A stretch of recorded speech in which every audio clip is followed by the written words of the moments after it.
Sa aklat po ng Juan Kapitulo 5, talatang 39. Saliksikin ninyo ang mga kasulatan sapagkat iniisip ninyo na sa mga iyon ay mayroon kayong buhay na walang hanggan. At ang mga ito ay siyang nagpapatotoo tungkol sa akin. Pagpapala po sumating sa muli pagkarinig ng salita ng Panginoon. Good morning po sa inyong lahat mga kapatid. Good morning. Isang mapagpalang araw muli ang pinagkaloob po sa atin ng ating mahal na Panginoong Yesus upang siya'y ating papurihan, sambahin sa Espiritu at sa katotohanan. Gayun din mga kapatid ay isang masiglang pasimula ang ating pong naganap sa magitan po ng ating mga pag-aawitan sa ating mahal na Panginoon. Yung lineup ng pinaawit ng mga yung music ministry mga kapatid, hindi nila ginawa nga ngayon, hindi nila ginawang masigla, tapos dalawang sigla, dalawang masyadong solemn. Mukhang pantay-pantay ginawa nilang lineup ngayon. Yung intensity tuloy natin talagang paano, yung damdaming pataas talaga.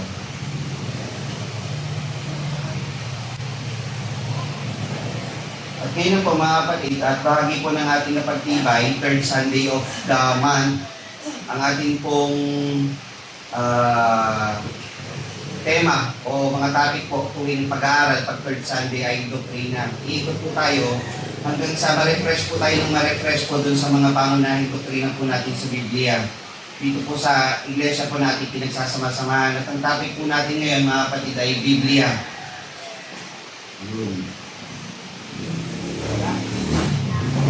Ang ating pong pagsambatayan, itinawag po natin sa aklat ng Juan Kapitulo 5, talatang 39. Ang sabi po dito, saliksikin ninyo ang mga kasulatan sapagkat iniisip ninyo na sa mga iyon ay mayroon kayong buhay na walang hanggan. At ang mga ito'y siyang nagpapatotoo tungkol sa akin. Ang pamagat po natin mga kapatid, Biblia. Ang tema po natin, ang Biblia bilang mga salita ng katotohanan ng Diyos. Kung para sa iba mga kapatid, ito po ay parang basic na topic na ito, na pag-aralan na ito mga kapatid. Kaya ang inyong likod, ang sinisikap namin na pag-aralan mabuti para mas maging lalong madagdagan po yung ating kaalaman po sa salita ng Panginoon sa Biblia mga kapatid. At madagdagan din po tayo ng tibay ng pananampalataya dahil alam niyo naman po sa ating panahon ngayon ay marami pong naglipa na. Kahit huwag tayo lumayo sa ibang bansa, kahit sa Pilipinas na lang, ay napakaraming pangkati ng pananampalataya. At gumagamit sila ng iba't ibang aklat. Meron tayong mga kababayan, lalo sa parte po ng Mindanao, kahit naman dito sa Luzon, meron pinakamarami sa Mindanao, yung mga Muslim. Ano pong aklat na kanilang ginagamit? Quran. Mga kapitulo nila doon, tinatawag nilang sura. Ayon sa sura, ganitong ito, tapos meron din tayong tinatawag na mga ibang aklat sa mga kababayan nating Katoliko, yung nilagay nilang mga kagdag aklat ng Makabebe, aklat ng Dragon. May kumakalat sa internet ngayon yung Book of Enoch. Kasi nabanggit nga naman sa aklat ng Judas na si Enoch may sinulat. So hinanap daw nila at nakita nila. So binabasa nila yun. Sa Lumang Tipan, may nakasulat, aklat ng mga hari, ito may nasulat sa ni Jahesh. Hinanap nila yan. Nababasa rin daw ngayon yun. Bakit hindi sinama sa Biblia yung mga aklat nito? Sa Biblia ng Katoliko, maraming nadagdag din ng mga aklat. Bakit dito na isama? At bakit 66 books lang ng Bible ang ating ginagamit? Bakit hindi sinasama yung iba? Taas kamay, bigyan ko sa may alam ko ng kasagutan, mga kapatid, bakit hindi sinasama sa Biblia yung ibang mga aklat? Kasi po, labas muna natin doon. Ito pong mga aklat na ito ay hindi po napasasakop sa kaisipan at kaisahan ng 66 books. Marami pong mga manunulat sa iba't ibang panahon. Hindi ibig sabihin may mahukay ka na aklat na luma, kailangan mo nang isama sa Biblia. Bawa, pagpalagay natin, 2025 ngayon, pagpalagay natin year 3000, nahukay yung aklat ni Carol J. Caparas. May luma na nun, di ba? Pwede mo bang ipagpalagay na yun ay aklat ng pananampalataya dahil siya ay luma? Hindi. Dahil hindi ito sumasang-ayon sa kung ano yung kaisipan na ipinapaabot ng Biblia. Yung mga ibang nahukay, kagaya ng Book of Enoch, mga ganun, meron noon mga manunulat na rin kasabayan ni ng Moses, mga mga sa iba't ibang lugar may mga nagsusulat, pero hindi sila kapareho na kung anong sinasabi sa Biblia. So hindi ito pwedeng isama, hindi ito pwedeng ibigay na aklat ng pananampalataya. So, pag may nabasa kayo sa internet, bakit may gato alam, ba't di na isama to? Sabi ng mga scientifico, dapat kasama ito. Huwag po kayo maniniwala doon. Huwag mag-confuse yung ating pananampalataya dahil ang 66 books po na ito ay ng Biblia ay nakapaloob sa isang kaisipan. Ano po yung kaisipan na to? Na may nag-iisang Diyos na makapangyarihan sa lahat, na nagmamahal sa kanyang bayan, at yung bayan na to nagkasala, at sa kanilang pagkakasala, nagpadala ang Panginoon ng iba't ibang mga tao, propeta, hukom, ibang mga tao uli, propeta uli, at sa huling panahon, yung kanyang sarili na rin mismo, nagkatawang tao, upang ibalik ang Panginoon sa kanyang sarili o yung mga tao na to sa Panginoon. Bilang siya, nagkatawang tao ang Panginoong Jesucristo. Ang kaisahan po ng Biblia ay may isang Diyos na nagkatawang tao at nagbalik sa kanyang kinaroroonan ng niya bilang nag-iisang Diyos. Ang pangalan nito ay Jesucristo. Yung Diyos na ito na nagmamahal sa bawat isa sa atin na ikaw ay makasalanan, nais niyang magbalik loob ka sa Kanya. Yan po yung tinatawag na Biblia. Ngayon, mayroong mga katanungan bago po natin ituloy po ito bilang introduction. May mga katanungan na pumapasok sa isang tao. Paano ba tayo natututo bilang isang tao? Alam niyo po bang mayroong dalawang klase ng paraan upang matuto ang tao? Yung tinatawag natin na reasoning and experience. Tama po ba? Sabi, experience is the best teacher, sabi ka naman. Di ba naman reasoning? Bakit reasoning? Kapag daw na-explain sa iyo ng maigi, natututo ka ba? Kapag pinaintindi sa iyo ng maigi, natututo ka ba? Kapag na-train ka rito sa isang bagay na to, natututo ka. So, reasoning and experience. Pero pagdating ng panahon, para matuto daw ang tao, hindi na daw kasapatan. At sang-ayon po ako doon. Dito sa horizontal type of view, na yung tao-taong nag-uusap para matuto, reasoning and experience, hindi yung kasapatan. Kailangan natin ng vertical type of view ng pag-learn o pagkatuto. Ano yung pangalawang klase? Yun po yung tinatawag natin na pagpapahayag gamit ng divine authority ng Panginoon o yung pagpapahayag ng Diyos. Ang pagpapahayag ng Diyos para matuto ang tao, merong dalawang klase. Yung isa ay tinatawag na natural type ng pagpapahayag ng Diyos. Ano yung natural type? Pag tumingin ka sa langit, ano yung natural na nakikita mo? Langit, bituin, araw, buwan, kalikasan, hangin, tubig, lupa. Tumingin ka sa baba, makikita mo tao. Yung human biology, di ba? Matututo ka dyan. Di ba? Yan yung kapahayagang natural na kahit hindi explain sa iyo ng tao, matututo ka dyan.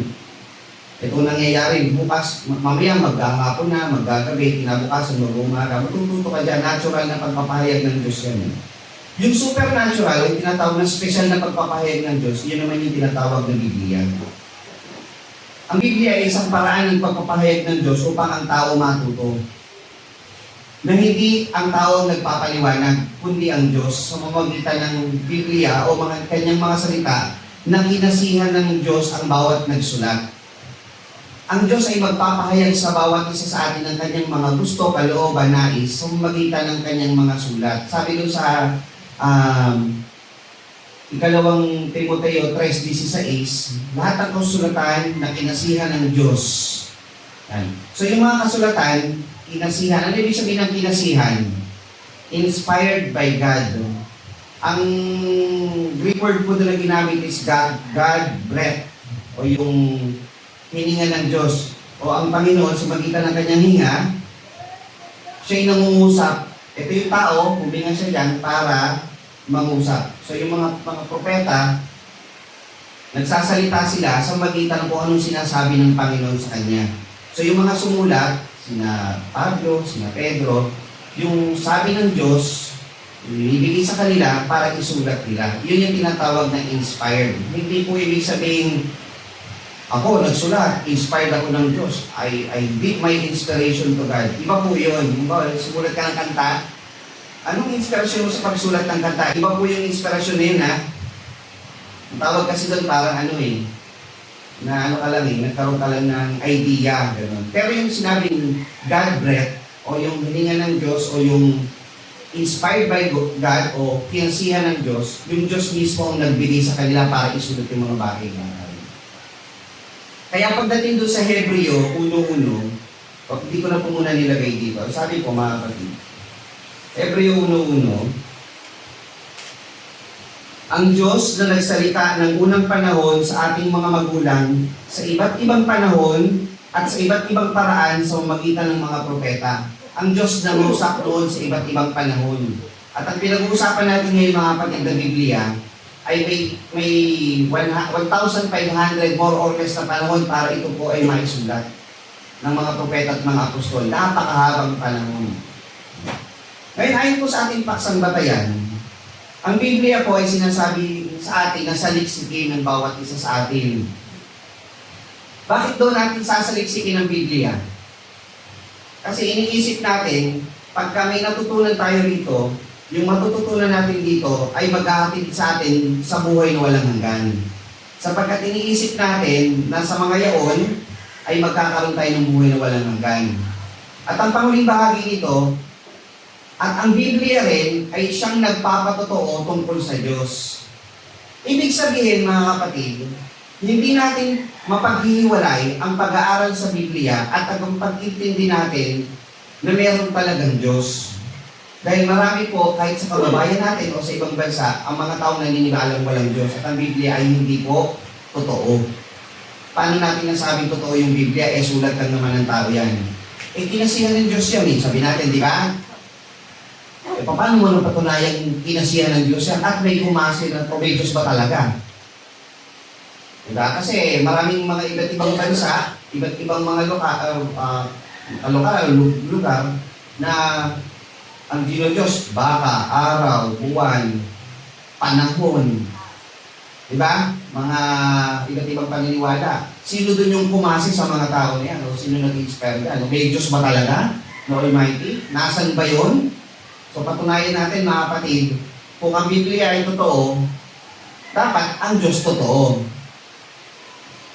At ganun din, kung may totoong Diyos, paano natin mapapatunayan na meron talagang Diyos?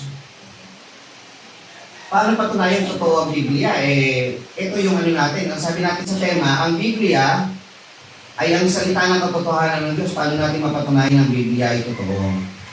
Yan. Basic tayo, tapos pa-advance yung natin pag-aaral. Greek origin, the word Bible ultimately comes from the Greek word Biblia. So yung Biblia, Greek word po yan. Ang Biblia, plural yun, ang singular, Biblion. Parang sa mga nag-aaral, mayroong phylum, may phyla. Nandun na ba kayo? Naalala niyo? Phylum, phyla, Biblion, Biblia, Biblia, plural. Ibig sabihin ng yung Biblion kasi, mga scrolls o mga papyrus, mga papel, o mga manuscripts, mga papel na isinulat kamay. Manu, ibig sabihin hand, script, sulat, handwritten, manuscript, mga isinulat ng tao yun. So pag inipon yun, kabuuan nun, collection is Bible. Meron kayo makikita mga termino, ta-Biblia, ibig sabihin ng ta-Biblia, the books. Yung books o ta-Biblia, ang tawag doon, collection of books. So ibig sabihin, ito pong Biblia ay hindi isang aklat, kundi maraming mga aklat. Para kang may hawak na library. Di ba pag nakita kayo ng library, iba't ibang aklat yan? Mahawakan mo ba lahat yon? Hindi, sa dami nun. Pero ito, sa dami ng aklat po dito, mahahawakan mo. Para itong library. Collection of books. So yung collection of books, sa English translation, tinatawag po ito na Bible. So para madali sa atin, Bible na lang. Biblia, Griego, o Biblios, Biblia, English, Bible. So sa atin, para maging Tagalog, Biblia, lagyan mo na letter Y. Biblia, o Tagalog na siya. Wala namang problema kahit anong itawag dito. Kung Biblia, o Biblia, o Bible, wala pong problema, isa lang naman po yun. Biblia ay meron itong 66 na aklat, meron po itong 2 tipan, ang luma ay may 39 books, at ang bago ay may 27 books. Alam niyo na po yun. Humigit kumulang na 40 tao po ang ginamit ng Panginoon para mag-akda ng Biblia. Napakarami po niya dito ay sa loob ng 1,500 na taon. Ang may akda po nito ay sa iba't ibang lugar nagsulat, hindi po sila sama-sama sa isang classroom. At iba't ibang panahon. Sumulat po nito mga pare o saserdote, propeta, mga pinuno, gaya ni David, mangingisda. Sino po yung naalala niyo mangingisda? Pedro. Manggagamot, Lucas yan. At iba pa. Gaya ni Pablo na isang sabi nila, ang tawag ay prosecutor. So, iba pa. Maniningil ng buwis, si Mateo. So, at iba pa. Ang Biblia, mga kapatid, bibigyan ko kayo ng konting larawan, ay natagpuan po nila sa mga tinatawag natin ng mga kuweba, kasi noon wala naman library. Sa mga kuweba, ito yung pag nasa loob ka, yan yung picture palabas. Ngayon, picture natin mula sa labas, papunta sa loob. May mga kuweba po sa iba't ibang mga lugar na doon na ilagay ng mga propeta yung kanilang mga naipon na mga sinulat. Saan po nila inilalagay yung kanilang scroll o mga papel o mga sinulat nila? Sa loob ng mga banga. Nakapaloob po doon nila pine-preserve yun. At ang kanilang buksan yung mga banga po na ito, doon po nakita yung mga kanilang mga isinulat. Wala po itong talata, no, yung verse 1, verse 2, verse 3. Wala rin po itong kapitulo o chapter 1, chapter 2. Ito na lang po ay modern na inilagay po ng mga naglimbag para mas madaling basahin. Pero original po niya talagang dire-diretsong mga salita.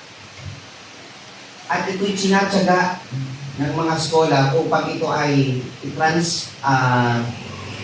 translate at isulat ng ayon sa ayusan. At yung mga ibang mga papel na hindi kasama dapat, hindi nila isinasama. Yung hindi kapareho ng pinag-uusapan, hindi nila isama yun. So, ay punit-punit na yung iba dyan, sa sobrang katagalan, iniipon nila yan. So, paano gumawa ang Panginoon? Di ba nakakamangha? Sa sobrang tagal ng mga panahon, 1,500 years, iniipon nila ang mga ganitong mga papel na isinulat noon para hanggang sa panahon natin ay maintindihan natin kung sino yung Diyos. Isa itong malaking biyaya sa bawat isa sa atin upang makita na yung biyaya na ito na ipinakilala sa atin, kung hindi nila tsinaga yan, kung hindi pinakitaan ng Diyos ng kapangyarihan itong mga tao na ito na ipunin yan at ilimbag, wala direksyon buhay natin mga kapatid. Wala. Kaya ang Panginoon gumawa ng paraan para itong mga tao na ito ay gamitin, makuha yung mga yan at mailimbag, maikumpay. Yung iba sa mga balat ng puno naman nakasulat, balat ng puno. Ikita niyo yung kote? So, yan yung mga letra. At nung kanilang maipon, sinatsaga po nila yan na isang ilatag at i-compile. At ang kanilang ma-compile, yung iba po pine-preserve. May museum po niyan. Kung saan kung gusto nyo puntahan sa Jordan, nandun po, madaan kayo doon. Sa ibang bansa, pwede yung puntahan. Hindi ko naman kayo lilimitahan kasi may mga nakakapunta sa ibang bansa sa atin. Hindi natin alam kung sino rito yung may mga pagkakataong around the world, hindi makita yung serye na po. At andun po yung mga original na pahina ng Biblia, mga kapatid. So, purihin ng Panginoon, nakarating po sa atin yung compilation na ito. Kasi mahal tayo ng Panginoon, gusto niyang may maintindihan tayo sa Biblia. Ilang trivia? Meron po ito 1,189 na kabanata. Mayroong 31,373 na talata sa Biblia. Pinakamahaba pong kapitulo ay Awit 119. Pinakamaiksi po ay Awit 117. Pinakamahabang Old Testament book ay ang Awit. Sa Bagong Tipan, ano pinakamahabang mga sino ang tauhan sa Biblia na may pinakamahabang sinulat? Hindi po si Pablo.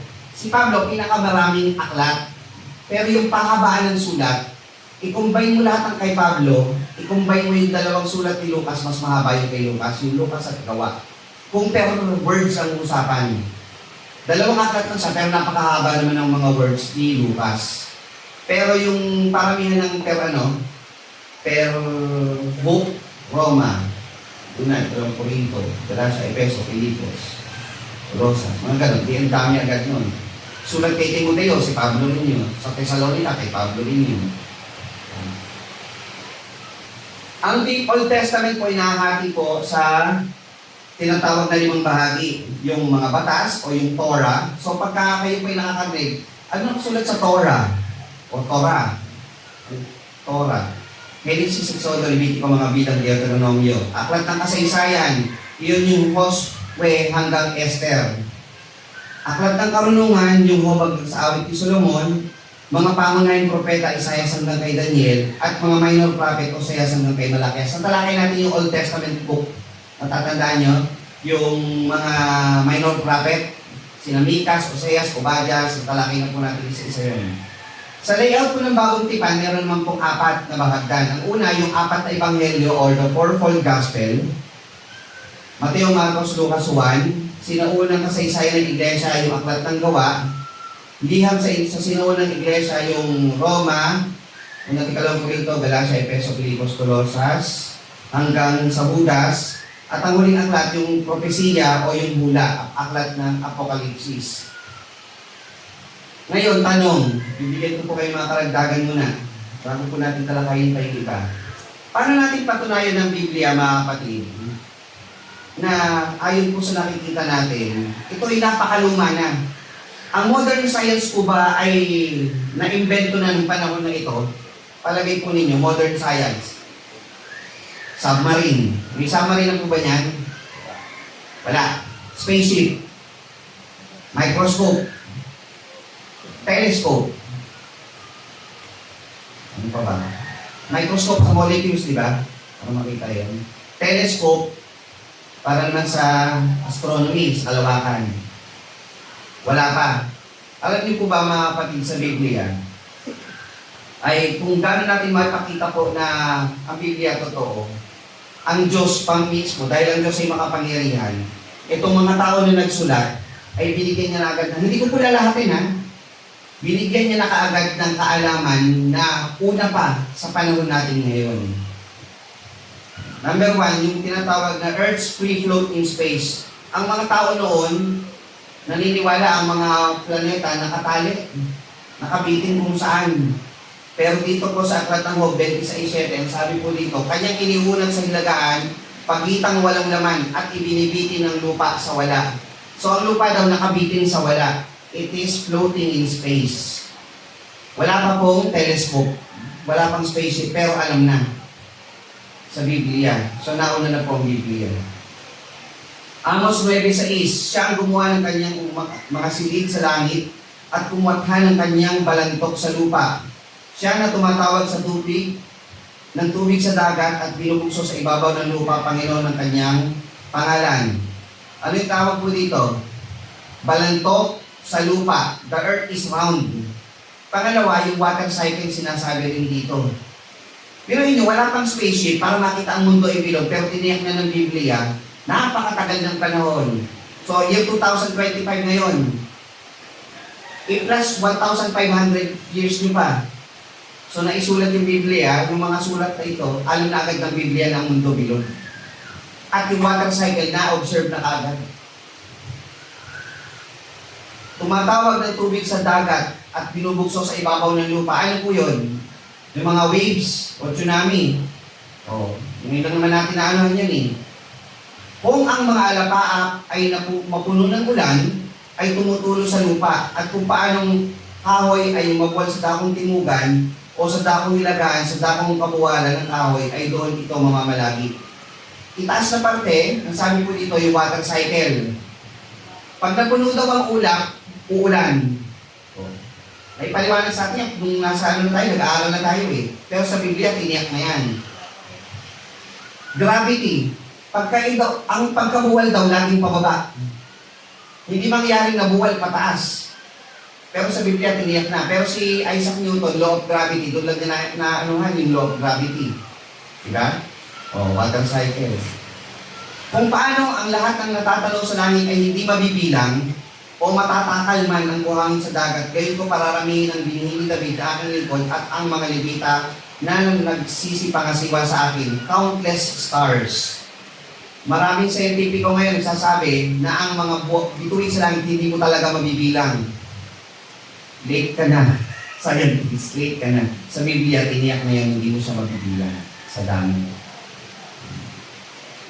Jeremias 10:12, kanyang ginawa ang lupa sa magitan ng kanyang kapangyarihan, kanyang itinatag ang sanglibutan sa pamagitan ng kanyang karunungan, kanyang inilalagdag ang langit sa pamagitan ng kanyang pagkaunawa. Inilalagdag ang langit, the world or the universe is expanding.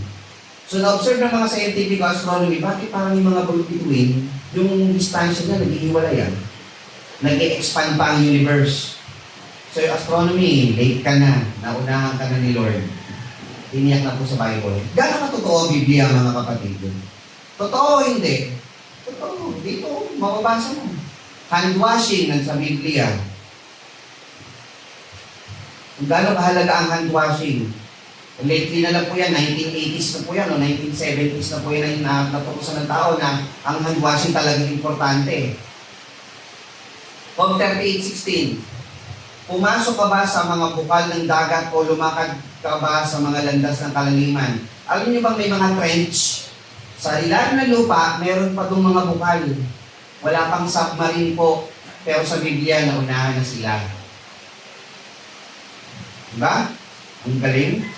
Paano nalaman ng tao yun? Malibang meron kasing Diyos na nagsabi sa tao para isulat na merong mga bukal sa ilalim ng dagat.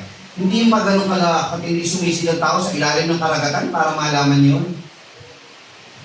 Malibang maniwala kang may Diyos na nagsabi sa kanila at nakasulat po ito. O luman-luman, o una-unahan na sila. Sabi sa Jonas 3:5-6, kinulong ako sa tubig sa palibot hanggang sa kaluluwa. Ang kalaliman sa palibot ko, ang mga damong dagat, ay pumalipit sa aking ulo. Ako'y bumaba sa kaiba-ibabaan ng mga bundok. Ang lupa, 10 ng kanyang halang ay tumakip sa aking magpakilanman, gayon may sinampa mo ang aking buhay mula sa ukay, o Panginoon kong Diyos. Mayroong mountain sa ilalim ng dagat. Paano nalaman yun? Wala pa namang submarino noon. Pero sinabi ni Jonas, may mga bundok sa ilalim ng karagatan. Malibang may Diyos na nagsabi kay Jonas na isulat mo. Ano bang alam ng tao? Hindi naman niya maano yun. Diba? Gano'ng katotoo, mga kapatid? So, paano ito malalaman ng mga sumulat? Marami pa, pero hindi ko na po sinulat kasi limitado po yung oras natin. Paano ito nalaman ng mga sumulat? Sa aklat po ng 2 Timoteo 3:16-17, ang lahat ng kasulatan ng kinasiya ng Diyos ay mapapakinabangan din naman sa pagtuturo, pagsansala at pagsaway sa ikatututo na nasa katwiran. Kinasihan ng Diyos o God-breathed. Upang ang tao ay maging ng Diyos ay maging sakdal, tinurong lubos sa lahat ng gawang mabuti. Isang paraan upang ang tao matuto ay yung divine inspiration galing sa isang revelation o pagpapahayag ng Panginoon gamit ang Biblia. Ano po ang kahalagahan ng Biblia sa bawat isa sa atin? So, sa unang parte, napatunayan natin, mga kapatid, ang Biblia totoo. Mamaya, yung bagong tipan naman, papakita naman natin gano'ng katotoo yung bagong tipan. So, sa lumang tipan, tinutukunayan, totoo talaga to. Bakit natin ito pagkaaralan? Kasi, ang sabi po sa 5:39, ang mga ito siya nagpapatotoo tungkol sa akin. Ang tema natin, ang Biblia ay salita ng katotohanan ng Diyos. Kung ang Biblia ay salita ng katotohanan ng Diyos, ang Biblia, sa ating mananampalataya, is our foundation of knowing God.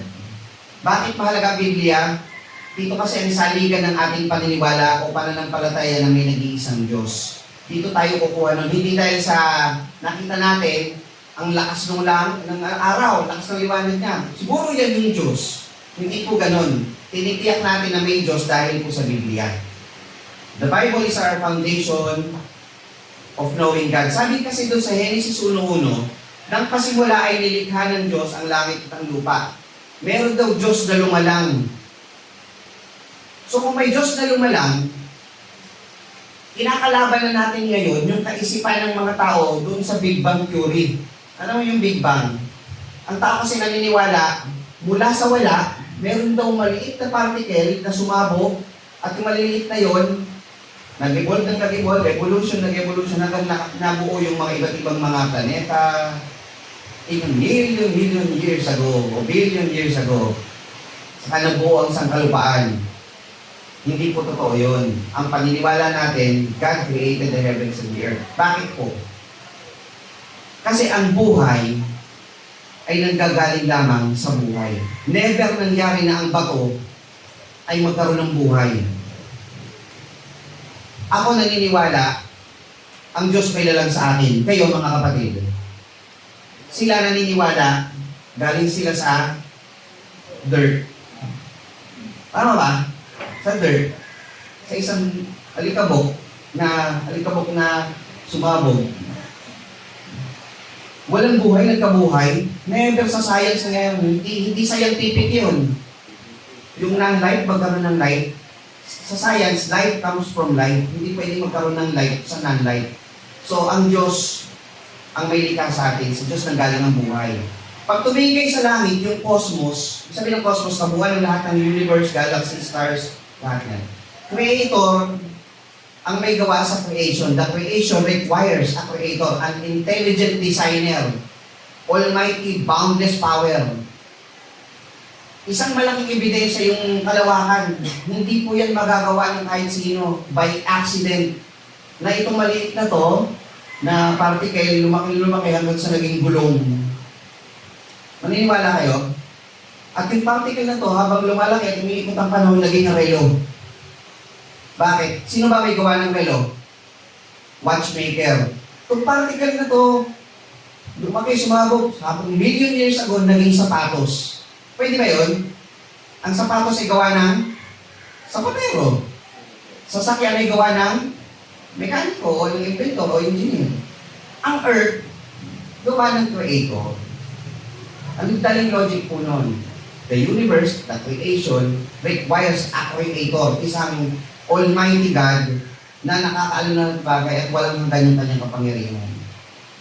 Yung overwhelming evidence ng creation, number 3, complexity, structure, and cycle. Bigyan ko yung mga kapatid. Nakakita kayo ng prosthetic arm? Namamangha ba kayo sa pagkakagawa nun, yung gumagalaw? Komplikado ba pagkagawa nun? Pero hindi nila magawa yung talagang kamay. Kasi mas komplikado ang tunay na kamay na gawa ng Diyos. Yung complexity nito, kahit na yung human eye, yung gano'ng kakomplikado ang pagkaka-structure ng mata, hindi kaya gawin ng tao yung hindi. Yung gano'ng katinding highest type of engineering, sa Diyos lang po yun. Walang makakagawa nun. Yun ay isang ebidensya na may creator, na may Diyos. Number 4, written in the Bible earlier than known science. Nauna na po ang Biblia. Kaya po, ang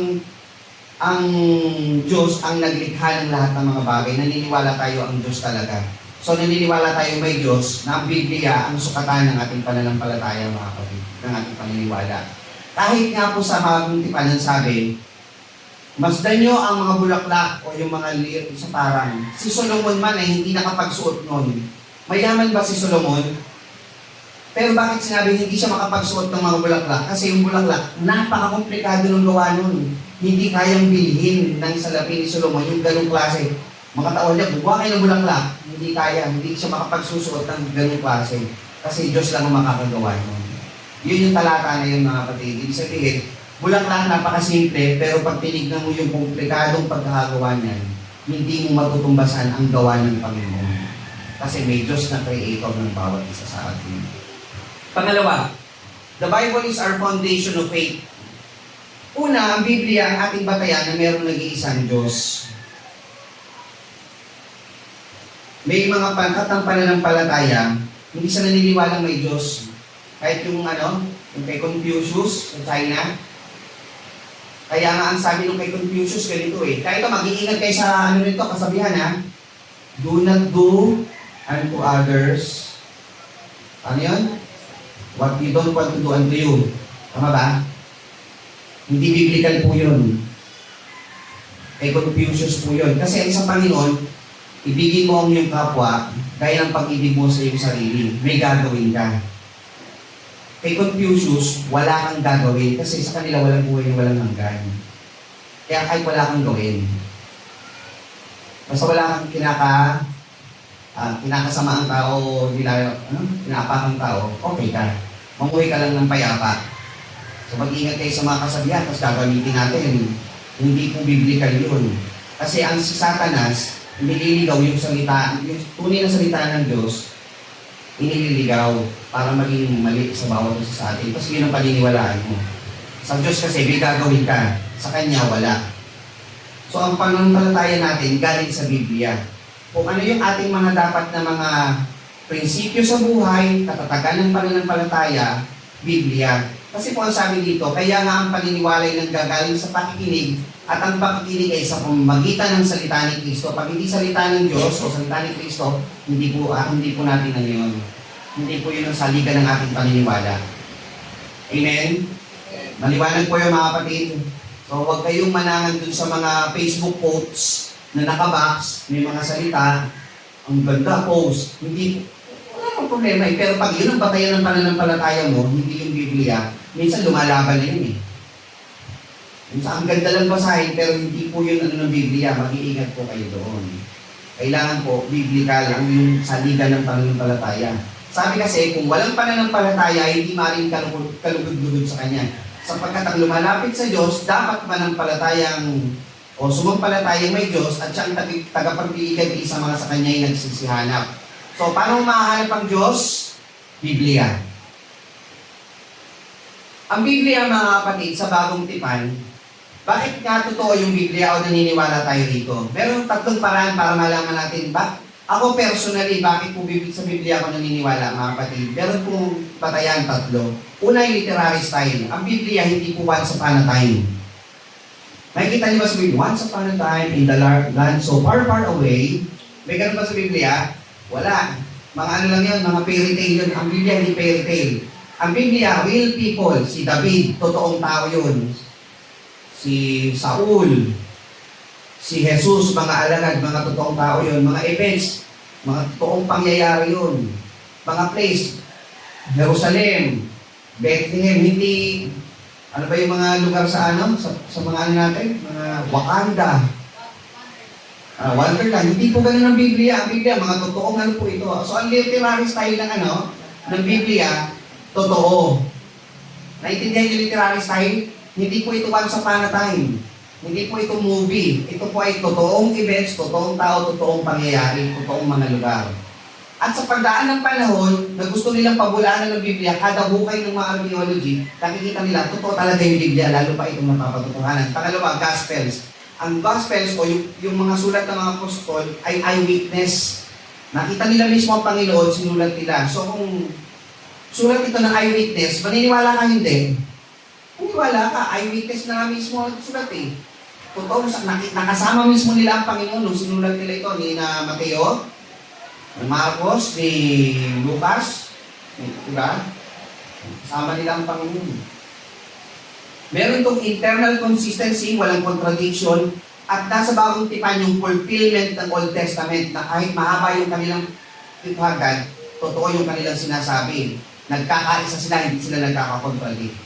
At ang pangatlo, kaya ako naniniwala ang Biblia totoo dahil ang Panginoong Jesucristo totoo. Pinatutunayan sa Biblia, pinatutotohanan ng history na may Jesucristong nabuhay.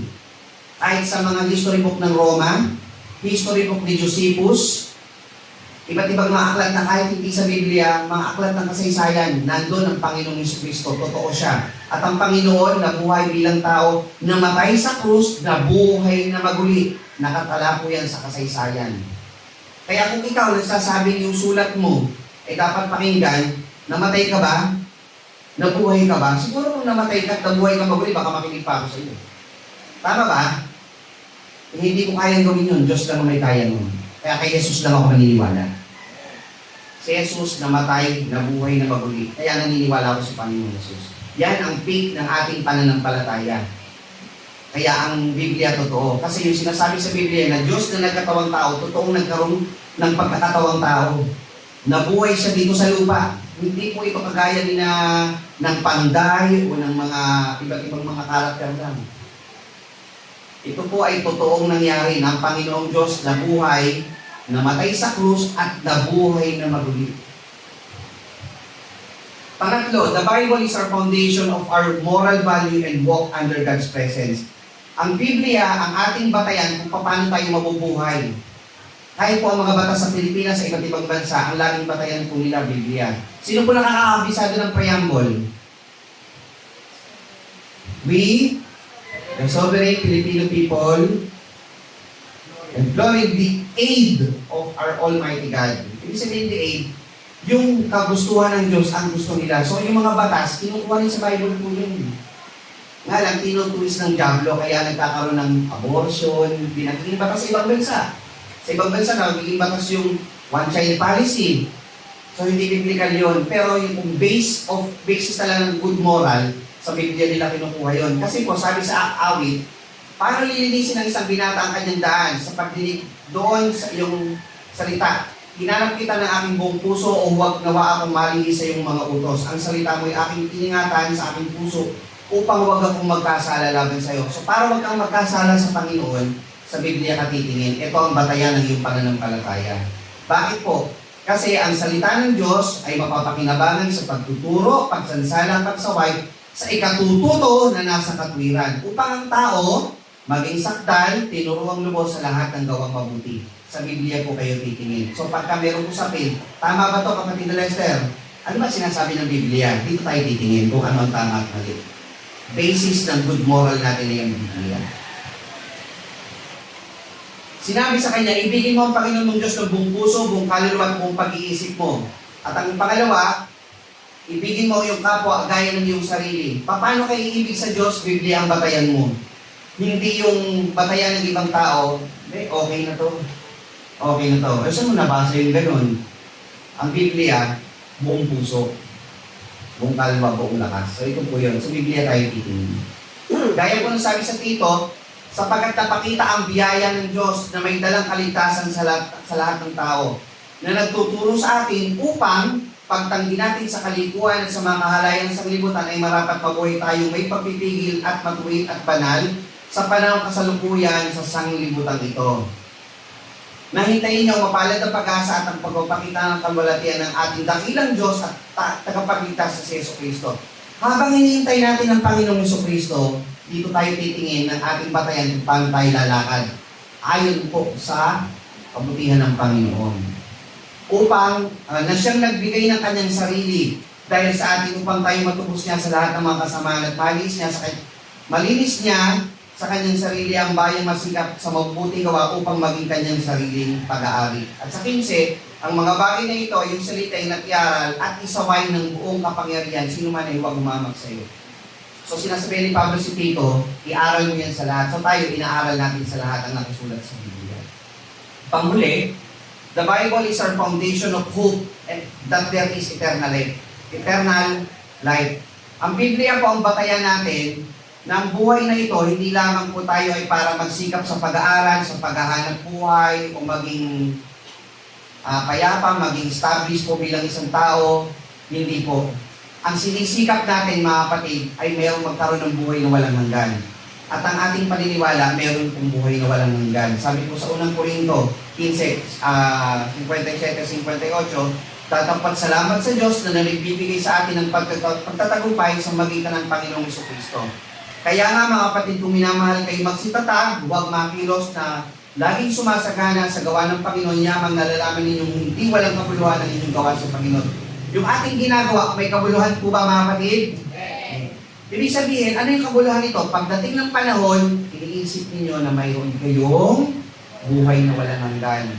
Sinisikap natin yun. Ito ang maghahatid sa atin mga kapatid sa buhay na walang hanggan. So pag hindi Biblia ang batayan ng iyong pananampalataya, hindi ka magkakaroon ng buhay na walang hanggan. For short, ganito yun. So ang batayan natin sa buhay na walang hanggan, sabi ng Panginoong Hesus, sinabi sa kanya ni Jesus, ako ang pagkabuhay na maguli at ang kabuhayan. Ang sumasampalataya sa akin, bagamat siya'y mamatay, gayon may mabubuhay siya. At ang sino mang nabubuhay at sumasampalataya sa akin, ay hindi mamamatay magpakailanman. Ang tanong, sinasampalatayanan mo ba ito?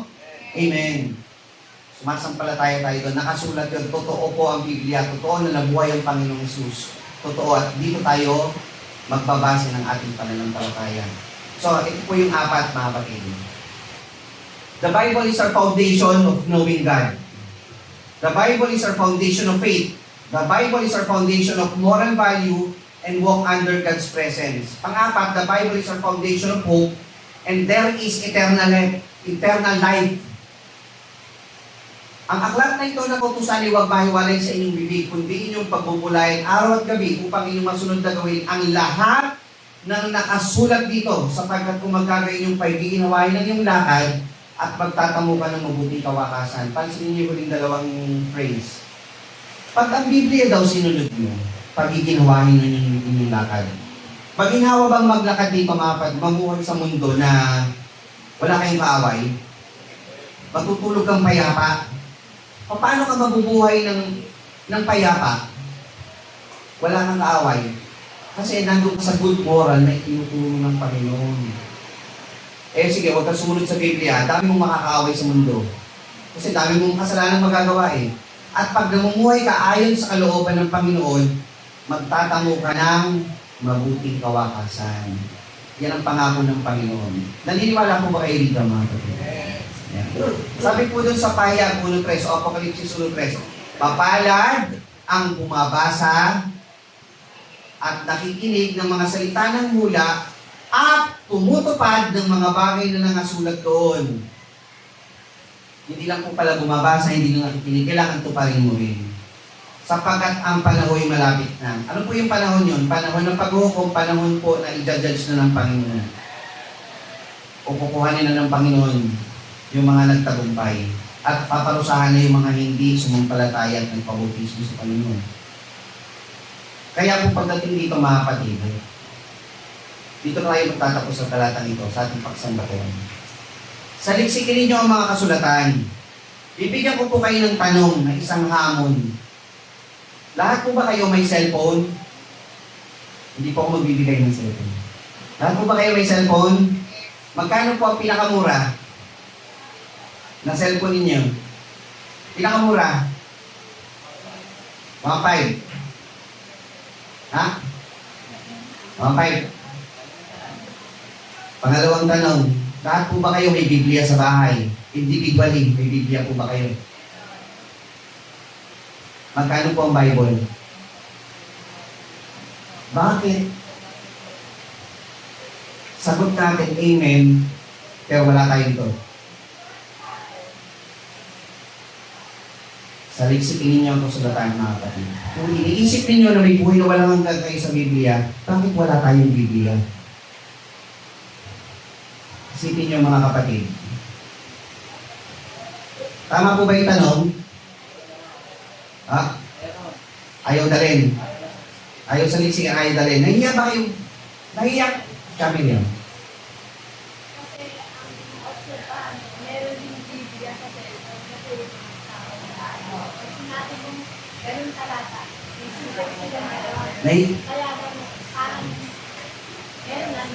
Salamat po.